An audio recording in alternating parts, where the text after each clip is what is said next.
Sur cette première vidéo, bienvenue à toi et merci de me rejoindre. On va parler de Max Verstappen et de son lien avec Mercedes. Un coup les deux sont proches et puis en Belgique, à Spa-Francorchamps, Toto Wolff a pris cette distance avec une arrivée potentielle de Max Verstappen en 2026. Pourtant lui, le néerlandais, dit que tout est ouvert. Alors on fait un petit récap sur cette histoire et voir que 2026 et 2027 ne sont pas si loin. Déjà, ce qu'il faut retenir, c'est qu'en début de ce week-end du Grand Prix du Belgique, Toto Wolff a quasiment officialisé pour la première fois que son duo de pilotes devrait rester le même que cette année. Regardez ce qu'il a dit, il n'y aura pas de grande surprise. Je vais te montrer à présent la déclaration dans son intégralité. Et dans cette interview, il y a 3 passages à garder. Je les ai mis en gras. Nous ne savons pas encore précisément quand nous l'annoncerons. Ça, c'est le duo de pilotes pour l'année prochaine. En revanche, l'objectif et la direction, c'est de continuer de travailler avec George et Kimi.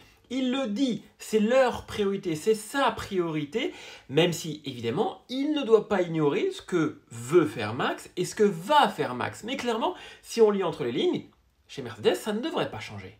Alors si tu me suis sur TikTok, Instagram ou Facebook, tu sais que c'est des formats un petit peu plus courts et on est dans l'analyse. Là, ce qui est bien, c'est qu'on va pouvoir aller un petit peu plus loin.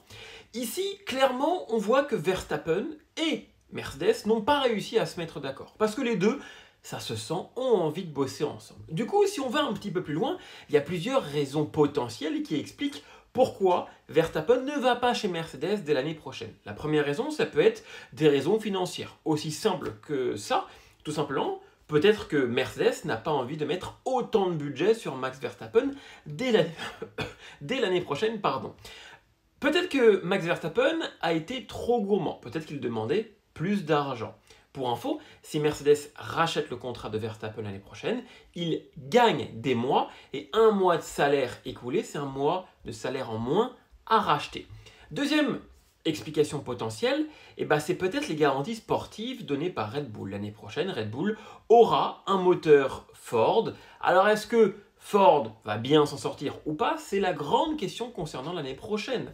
Et puis aussi le départ de Christian Horner. On le sait, les relations entre les deux n'étaient pas au meilleur de leur forme, du moins entre le papa de Max Verstappen et Christian Horner. Mais peut-être que le départ de Christian Horner permet de calmer les choses en interne et de donner envie à Max Verstappen de continuer son aventure avec Red Bull. En revanche, il faut oublier une chose, le contrat qui bloquerait Max Verstappen jusqu'en 2028, ça, oui, il a un contrat, mais on est en Formule 1 et tout se déchire du jour au lendemain. On l'a vu plein de fois, c'est pas parce qu'un pilote a un contrat qu'il ira au bout. Souvenez-vous, en tout début de saison, chez Alpine, Colapinto est arrivé en remplacement de Jack Doohan. Pourtant, Jack Doohan, il avait un contrat jusqu'à la fin de la saison et aujourd'hui, il est 3e pilote. Et autre chose qu'il faut prendre en considération, c'est que Christian Horner a donc été viré.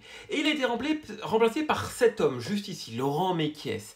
Et regardez ce qu'a dit Ralf Schumacher à la télé. Si Mekies leur montre une feuille de route convaincante, Max pourrait bien rester. Et c'est ce qui est en train de se passer. La course sprint a été gagnée, ça prouve que Laurent Mekies, il sait diriger, pour le moment, une écurie, du moins, c'est rassurant. Mais c'est vrai qu'on peut se poser une question. Mais pourquoi Max Verstappen laisse les portes ouvertes face à un potentiel départ? Regardez ces 2 photos, Silverstone et en Belgique. Les conférences de presse de Max Verstappen sont très attendues.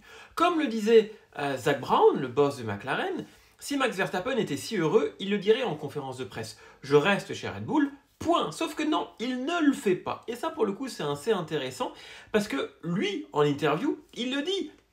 Quand les journalistes lui posent la question « Est-ce que vous serez chez Red Bull l'année prochaine ?», il répond « Il est aussi possible que je ne me réveille pas demain, que je ne conduise pas du tout. La vie est donc imprévisible, mais en général, je suis très heureux là où je suis. » Clairement, en faisant ça, il montre au big boss de Red Bull que, attention, si la voiture ne s'améliore pas, moi j'aurai aucun problème à partir. On le voit, Toto Wolff il le dit, il y a très peu de chances qu'il arrive et pourtant Max Verstappen continue de jouer ce petit jeu, mais aussi d'avertir Red Bull que, attention, si ça ne va pas mieux, il partira. Oui, il laisse les portes ouvertes, mais pour 2026, clairement, on s'oriente vers un Max Verstappen chez Red Bull. Parce que regardez l'accord qu'il y aurait eu, on va rester au conditionnel, entre les deux. Pour 2026, l'entourage de Max Verstappen a compris qu'un départ précipité créerait plus de problèmes qu'il n'en résoudrait. En revanche, Red Bull ne s'opposerait pas à un départ de Max s'il le demandait pour 2027.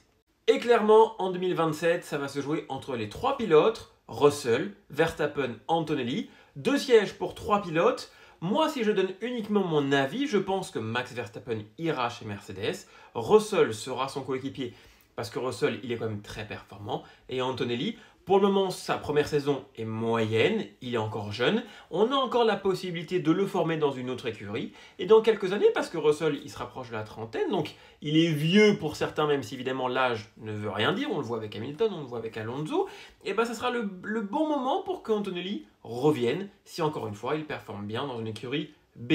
Après, encore une fois, rien n'est fait, tout est ouvert, et on parle de 2027 alors qu'on n'est qu'en 2024. Bref, la Formule 1, ça va très vite.